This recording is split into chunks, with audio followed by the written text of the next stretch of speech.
CQFD.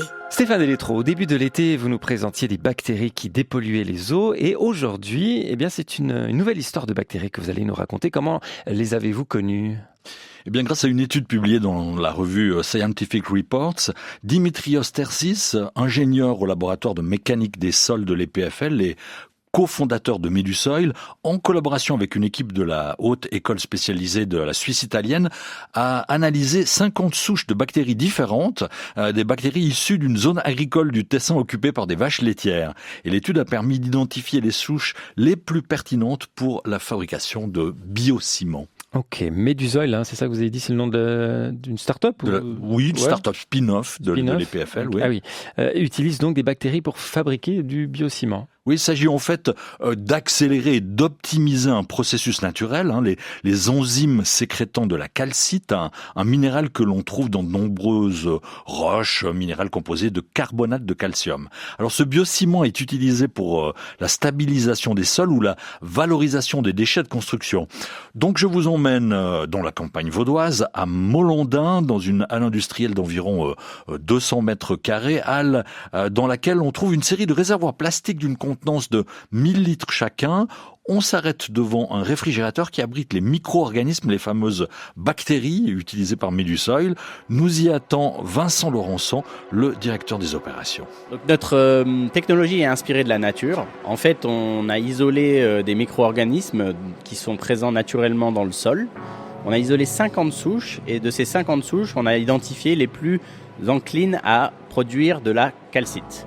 En fait, la calcite, c'est un process naturel et nous, ce qu'on a fait, c'est qu'on a accéléré ce process naturel pour pouvoir produire cette calcite et renforcer des sols pour différentes applications qu'on discutera après. On ose ouvrir ? Oui, on ouvre.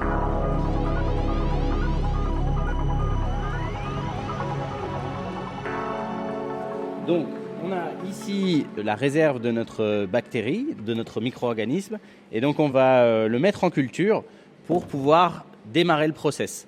Donc pour démarrer le process, on met une certaine quantité en culture, un peu comme une fermentation agroalimentaire, où on va multiplier et créer les minéraux dont on a besoin. En fait, la bactérie a une capacité à générer du carbonate. Donc on va faire ça pendant 48 heures. C'est chauffé ? Oui, tout à fait, c'est maintenu à 30 degrés. Alors chauffé, maintenu à 30 degrés quoi. Et donc pendant 48 heures, le process démarre et à partir de là, c'est ce qu'on va appeler notre process 0. Donc la première étape qui prend 48 heures pour que le micro-organisme développe les minéraux nécessaires pour la suite du process. Alors, 48 heures ont passé, la suite ? Alors la suite, c'est qu'on va utiliser ce booster, on l'appelle booster entre nous, pour passer au volume qu'on a discuté tout à l'heure, c'est-à-dire 1000 litres. Donc l'étape suivante, évidemment, on est en flux tendu, on a du stock et on essaie d'éviter les goulots d'étranglement. Donc on va rentrer dans une logique de 1000 litres. Donc là, c'est les fameux containers de 1000 litres dont on a discuté, où on va de la même façon remettre en culture la bactérie et lui donner à manger pendant 96 heures à une température et avec de l'agitation contrôlée. Donc là, on va établir notre première étape qu'on va appeler le process 1, le P1, qui est le carbonate d'ammonium. Donc là, on a une solution concentrée en carbonate, donc le minéral dont j'ai parlé précédemment, et où on a présence d'ammonium. Donc ça, c'est la deuxième étape du process qui va par la suite être purifiée de son ammonium. Pourquoi ? Parce que l'avantage de notre solution, c'est qu'elle va être dans un pH favorable au sol, enfin équivalent au sol, et donc pas impactante pour le sol en termes d'environnement. L'ammonium, c'est du NH4 en fait, donc si on décompose, c'est azote et hydrogène. Donc l'ammonium, ce qu'on va vouloir, c'est qu'il ne soit pas forcément présent pour l'injecter dans le sol, pour éviter tout lessivage potentiellement dans les nappes phréatiques ou autres. Donc pour ne pas avoir cette problématique environnementale, parce que notre solution peut être utilisée dans des zones type Natura 2000, enfin on a été en Camargue dans une réserve naturelle, un parc naturel, c'était magnifique d'ailleurs, mais donc on peut l'utiliser dans toutes circonstances. Donc pour pouvoir faire ça, on va passer à l'étape suivante, qui est en fait le P2. Vous vous rappelez, P0, P1, P2, on essaye de suivre une logique de marche en avant, dans lequel on va prendre le carbonate d'ammonium et on va aller le filtrer.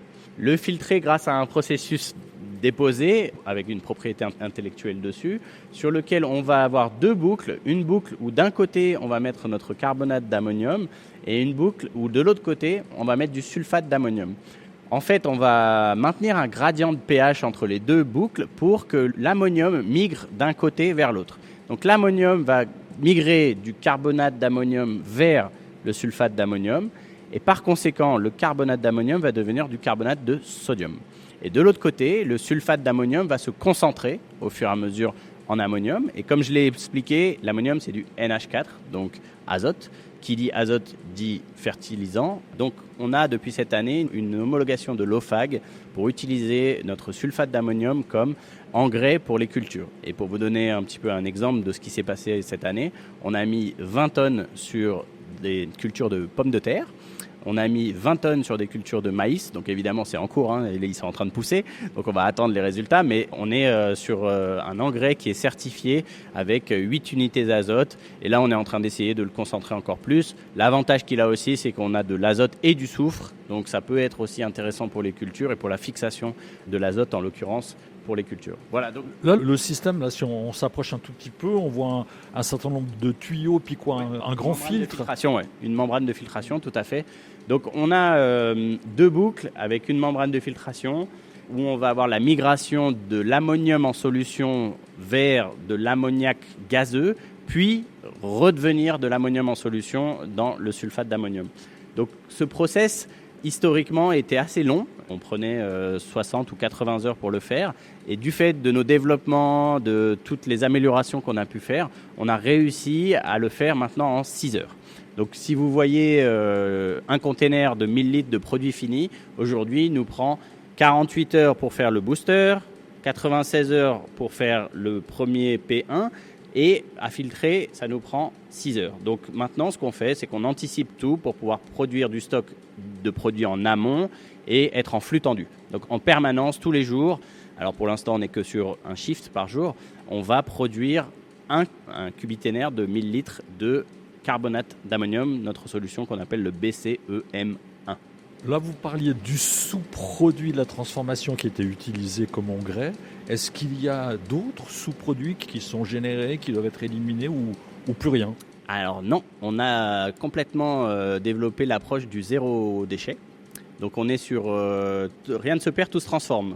Donc on va avoir d'un côté notre carbonate de sodium et de l'autre notre sulfate d'ammonium et aucune perte. C'est-à-dire que dans le process, rien ne se perd, tout se transforme et tout est réutilisé par la suite.